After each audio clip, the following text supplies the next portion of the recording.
Hey y'all, it's Fortune Frankly and welcome to Fortune Frankly Fridays, where we do DIY home decor. The 2000s, the heyday of Juicy Couture tracksuits, Ed Hardy sneakers, and Britney and Justin's iconic jean outfits. I hope you didn't think I was gonna wear white eyeshadows and pluck my eyebrows to death. Today's video is part of a new series on my channel called DIYing the Decades. In this series, I take popular trends from past decades and make them into more modern DIYs. And we're starting with the decade I grew up in, the 2000s. Now, if you haven't already, please get rid of those low-rise jeans and keep on watching while we make these 3 nostalgic DIYs. Let's get started.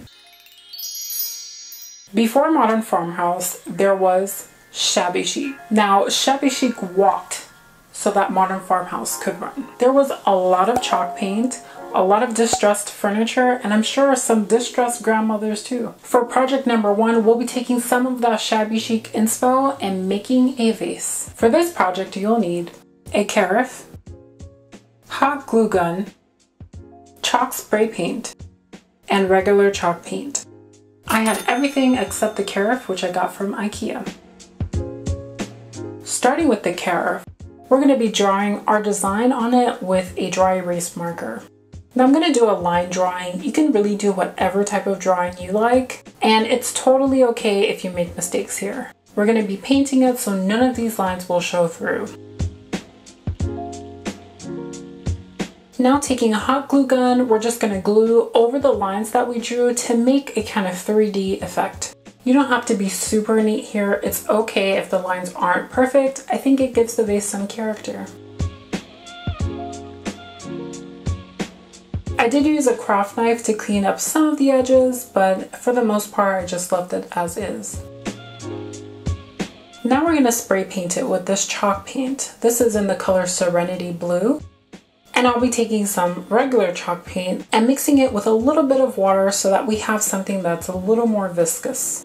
If there's one thing I learned in science class, it's the word viscosity. Now I mixed the paint with too much water here. It was like really loose. I don't suggest going that route. I thickened it up with more paint, and I just used this paintbrush kind of like a machete to splatter some paint onto our vase. And there you have it.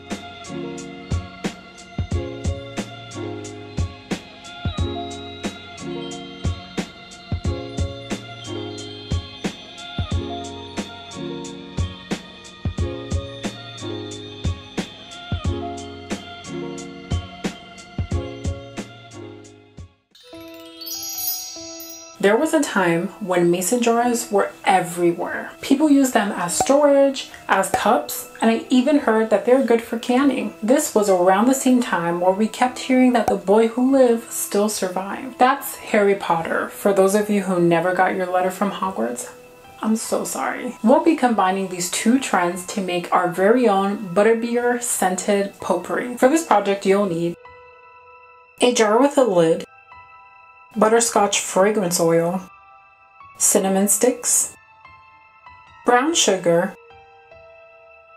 dried nettles, dried mugwort, rosemary, an orange, and vanilla extract. This list is of things you probably don't already have in your pantry, but you can use these to make multiple potpourris. Starting with our jar, I'm going to put some of the dry ingredients inside.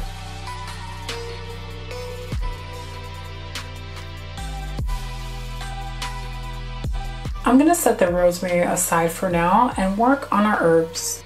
I'm going to mix equal parts of nettles and mugwort. 10 to page 390 full. In potions making, nettles are an ingredient in the cure for boils. Mugwort, which is the common name for species of plants including wormwood, is also used in potions making as an ingredient for Drought of the Living Death, elixir to induce euphoria, and the shrinking solution.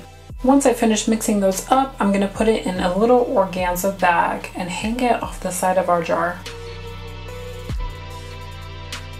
Now I'm going to cut my orange into slices and put them in the oven to dry out, along with our rosemary.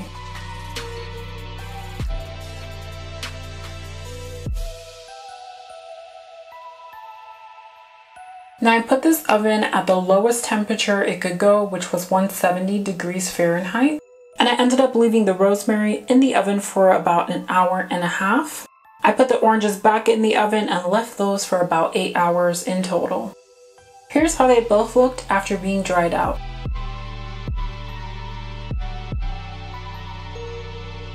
I'm putting the vanilla extract and the butterscotch fragrance oil into these cute little jars just so that we keep them separated from the dry ingredients.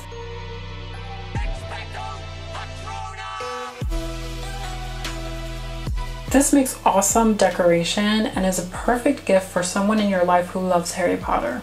And it smells delicious.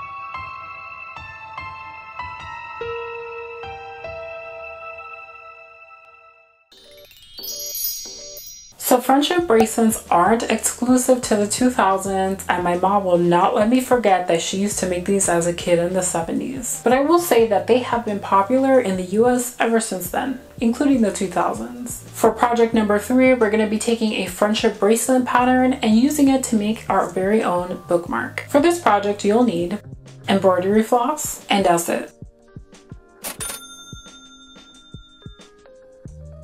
I already had all this floss that came in a pack of 100, but I only used 16 colors for this project. Now for this bookmark, you want to pick a few colors spanning the colors of the rainbow. I started out by picking 25 colors before I realized that this was so tedious that there was no way I was going to do 25. So I ended up with 15. And I'll be using this white floss for my base strings. And I say base strings because this will be an alpha bracelet pattern. Now I'm going to cut 6 long strings here, and one of those strings should be super duper long. Now I'm not going to sit here and pretend like I can explain everything that happened here. This is literally my first friendship bracelet and I had maybe about 5% clue of what I was doing. This bookmark is inspired by an alpha bracelet that Marsha Knot here on YouTube created. I used 3 of her videos to make this bracelet, and I'll link them all down below. Marsha could explain this to you because I can't do it. What I can tell you is that we're going to start by making a loop at the top using forward-backward knots. And it should look something like this. I'm going to clip the loop to my workspace and make a triangle end.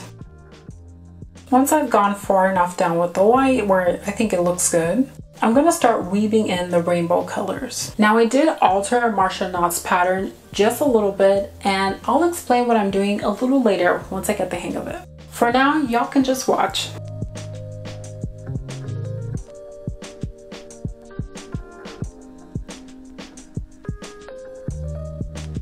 Okay, so here's what I did. When I've reached one end of the bookmark, I'm going to put the colored thread underneath the outer base string and hold it in place using my binder clip. Now starting with our second base string, I'm going to do a backward knot with the colored thread, and in between the half hitches, I'm going to put our leading string in the middle. This will push it to the back where we can't see it. And I'm going to push it to the other side underneath the other strings and continue doing backward knots all the way to the other side. Once I get to the other end, I'm going to put our leading string back in front of the last outer string on the left side. And we're going to do 2 backward forward knots. One to end the row that we just made and one to start the next row. And then we're basically going to reverse the pattern here and do forward knots with our colored thread. This will give us 2 rows of our colored thread so that we can really see it. And in between each color, we're putting 2 rows of the white thread. I'm going to cut off the strings at the end and our colored strings. And I'm going to save the scraps for another project. And here is your bookmark.